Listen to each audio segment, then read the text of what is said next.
Okay, never ends. Let's go. Jalaluddin Rumi pernah berkata, minggir lu miskin. Oh, bukan.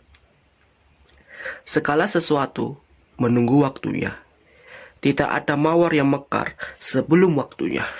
Matahari juga tidak akan terbit sebelum waktunya. Tunggu. Apa-apa yang menjadi milikmu pasti akan datang kepadamu.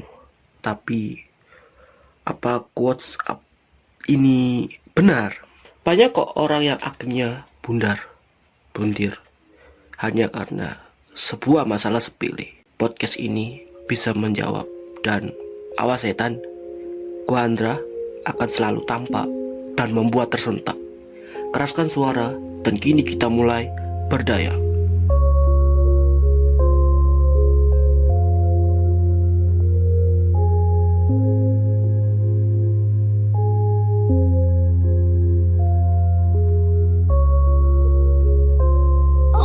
Apa gunanya? Setiap hari sama saja. Hidup adalah kegagalan dan kekecewaan yang tidak ada akhirnya. Lihat sisi baiknya, Plankton. Jika setiap kehendak menjadi nyata, kau tidak akan punya sedikit pun kemauan.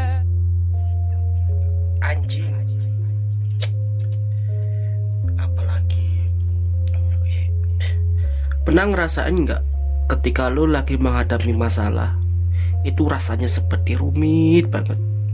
Masalah kerjaan, keluarga, pertemanan, bahkan masalah sepele yang harusnya ada solusinya, malah kalian gak bisa menyelesaikannya karena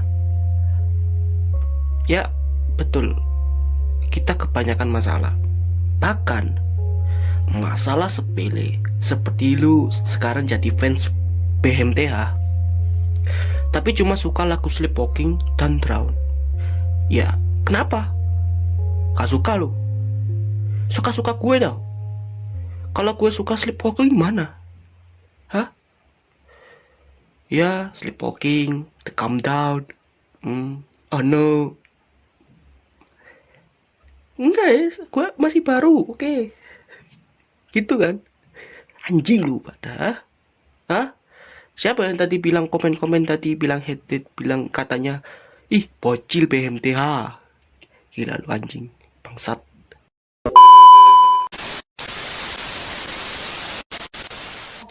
Susah toh? Terus lu pengen lari aja dari masalah tersebut. Seperti masalah ini sepertinya nggak akan berakhir. Terus lu menyendiri dan tak tahu harus melakukan apa. Mau ngejar akar masalahnya, tapi rasa sakitnya itu minta ampun, Pak. Capek, seriusan. Anjing, gila. Apa sih? Iya, Kak, telat aku. Seperti, cobalah, macet di Muharto. Kalau kalian orang Malang pasti ngerti lah Muharto itu apalah. Macet, seriusan. Mesti. Like gak setiap pagi jam 6 atau enggak setiap sore jam 3. Pasti macet itu ada aja. Correct me if I'm wrong. Pasti itu ada aja. Seperti macet tuh gak bisa dipecahkan di area tersebut. Apakah mungkin disebnya lagi merenung ya? Wah. Jadi intinya di situasi itulah kita mulai berpikir, apakah situasi itu perlu diselesaikan atau memang masalah tersebut tidak ada solusinya. Ya, kayak polisi tidur. Ya, gimana mau menyelesaikan masalah polisi tidur? Wong polisinya tidur terus setiap hari, gimana cara kita bangunin? Gak ada solusinya kan?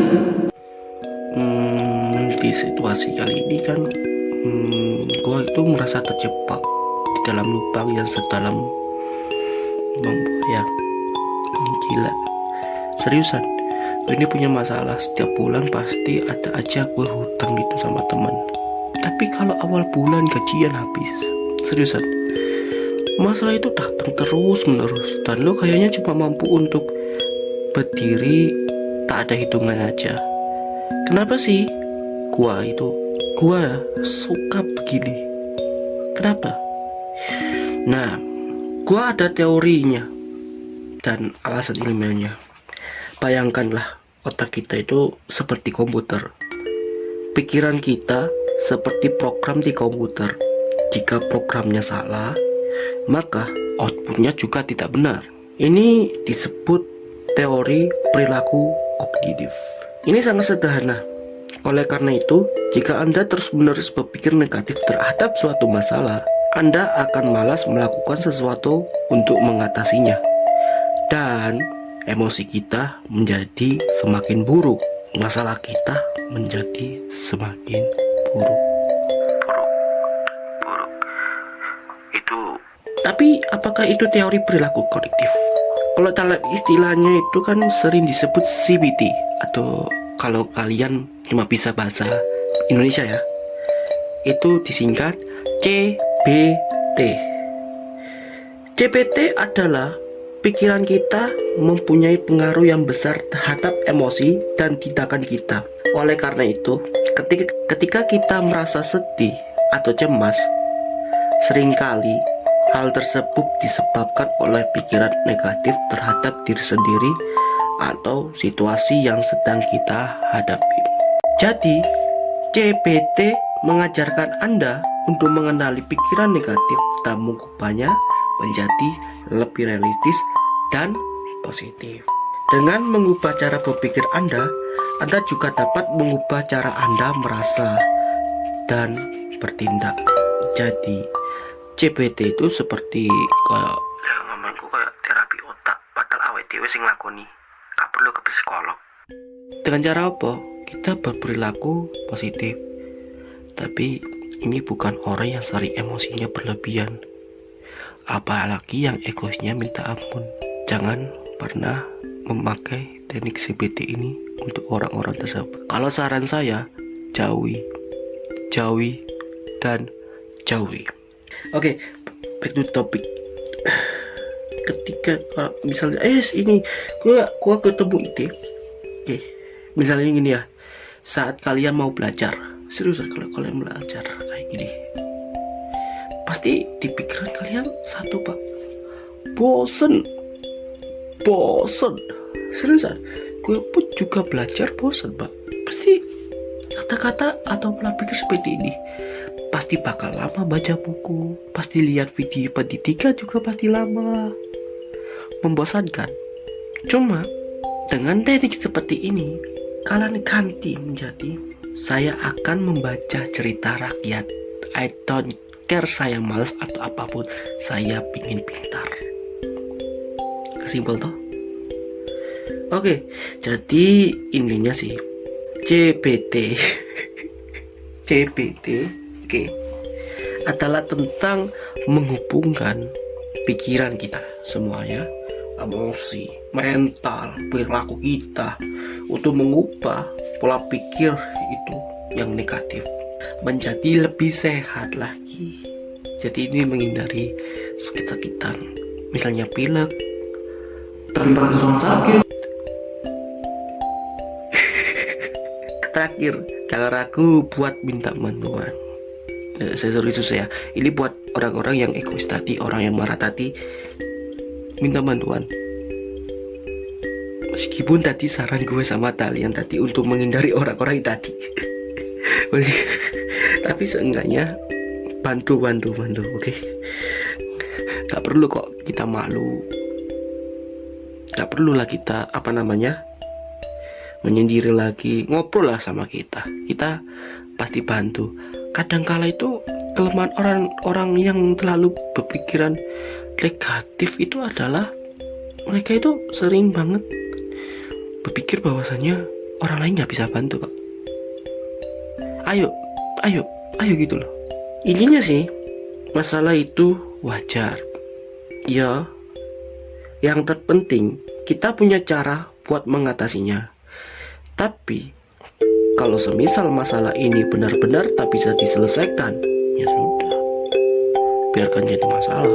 Contoh quotes-nya Panji yang sering banget pengen gue ingetin adalah kalau masalah menimpa sama hidup lo, ingat bahwa nggak semua masalah tuh harus lo temuin solusinya lo. Karena kalau lo pikir semua masalah hidup lo solusinya dari lo, melakukan keputusan-keputusan yang menakutkan. Kadang tugas lu cuma bertahan aja. Jadi, kenapa kita harus berpikiran negatif? Mulai sekarang, cobalah untuk lebih kalem dalam menghadapi masalah. Dijamin, hidup kita bakalan lebih bahagia.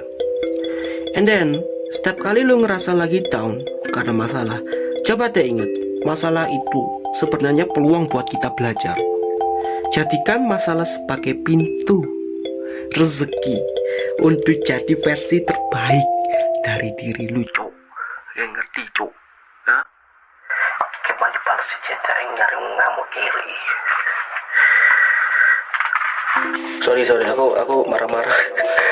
Tata ingat ya sama quotes hari ini ya, oke.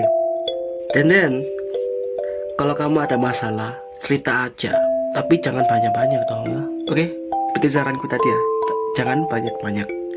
500 kata aja. Soalnya waktu buat dengan dengerin keluhan orang lain jadi kerebut gara-gara cerita lu, karena lu kelebihan. Justru malah aku yang depresi karena masa lalu lu sendiri. Oke. Apa hal yang menyenangkan dari podcast berakhir saja? Kasih tahu dong di story dan tag Instagram sejakakhir.pod. Di Instagram ya, sama TikTok juga. Oke. Gue Andra, see you next time. Bye bye.